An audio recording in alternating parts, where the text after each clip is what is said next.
Karen's good. Karen's good? Karen is good. Okay. So just Karen or Karen Weaver? Karen's fine.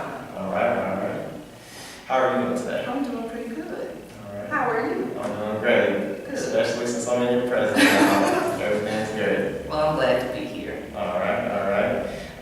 Today, we're just going to go over just a few brief questions, just to get the community, the rest of the city of Flint, Michigan, aware of who you are and what are your intentions and when you're running for mayor. Okay. So I've done some research and I see you have a very extensive educational background. You have a high potential in making a big bucks, but you choose to run for mayor of Flint, Michigan. Yes. I'm choosing to run for mayor of Flint because really I'm concerned about the city of Flint. I was born and raised in Flint. I was born on the north side of Flint, and actually when I go around and I see what's been going on where I grew up, I'm concerned. When I go around the city and see what's going on, I'm concerned. So it wasn't about money, it was about what's going on in my hometown and making a difference. Okay. A difference is what we need. It is very much needed. It's very much needed. It takes the right person, the right mindset, and you gotta be able to maintain that positive, patient level in life. Those who aren't fully aware of who you are, could you give us a brief description of your work experience or community experiences within the city? Sure, I'm gonna give you some of both. Okay. I worked actually, I started off in private practice. I did that for a while. But I worked at my Children's Health Center for about 20 years. Yes. The last 10 years of my time there, I was Director of Behavioral Services. And I was also part of the management team. So when you're doing that, you're making sure people are getting the services that they need, the programs that they need, and being part of the management team, you're being responsible for how the money is spent and what services are brought to all of those departments that are at my Children's Health Center. And so one of the things we did really well was filling gaps in services and servicing kids and families that had Medicaid or underinsured. And so I was responsible for a lot of that, and I did that the last 10 years that I was there. After I left there, I actually went into starting a business.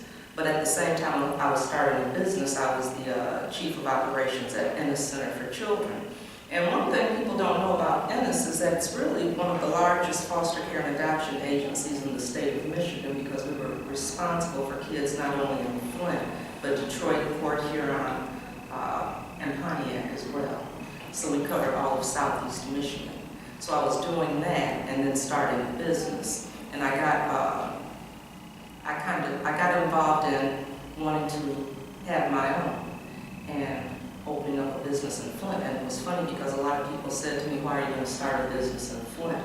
Do you think that's going to be successful? Well, I live in Flint. Flint's my home. Why wouldn't I start a business in Flint? Yes. And I'm not going to go into it with the attitude that it's not going to be successful. That doesn't make much sense to me.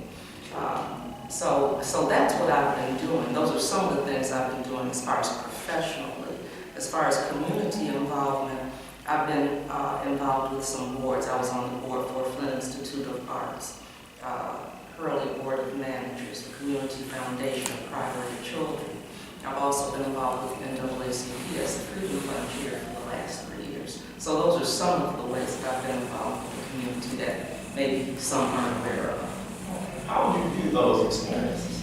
From the board to the hospital and the mob children's, dealing with children? Well, when you have those kinds of experiences, it gives you a very broad perspective, and you have to learn how to build teams and do teamwork and putting people in the right places to bring everything that's necessary together to make it work. Yes. Okay. I like that. At what point in your life you realized that you wanted to become mayor of the city?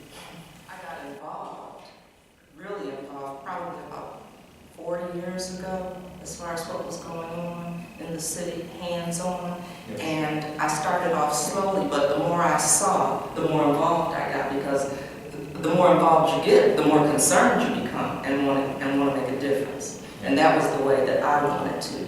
So every year, I just got more and more involved, and I couldn't stop. I saw what was going on in the city. I wasn't satisfied with what was going on in the city and what was happening or was not happening in certain areas of the city. And that was the start of it. That was the start of it. What happened also was I was approached by different people about running and really started considering it seriously, and talked with my husband and people that are close to me to see if this was something where we thought we could make a difference. And we do.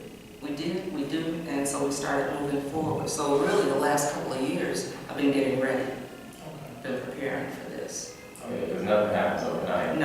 No, because it's not your standard 9-to-5 job. It's a 24-hour commitment, and it's a family commitment as well. Yes. Yeah, speaking of family, whom you just mentioned, how do they feel about your whole partaking in election? And, I understand they do support you. Yeah, well, I have a husband, Rex Weaver, been married for 28 years, and I have 3 children. They're grown. They're 20, 21, and 24, Adrian, Alana, and Doug. And they're very supportive. They're very supportive. We had to have some discussions about it and what it really would entail and what it meant, but they've been very supportive. Okay. They're excited.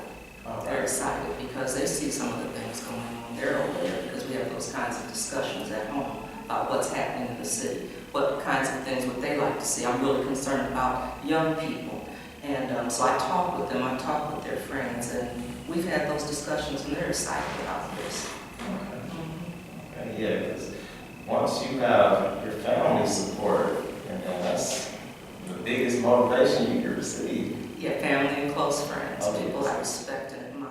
What encouraged you to continue pursuing this vision? What encouraged me to continue? Really, I couldn't stop. That's what happened. I saw what was going on, and I couldn't stop. It was funny because my husband would say, well, where are you going? I was going to this meeting or this event or this activity, and it was something that I couldn't help.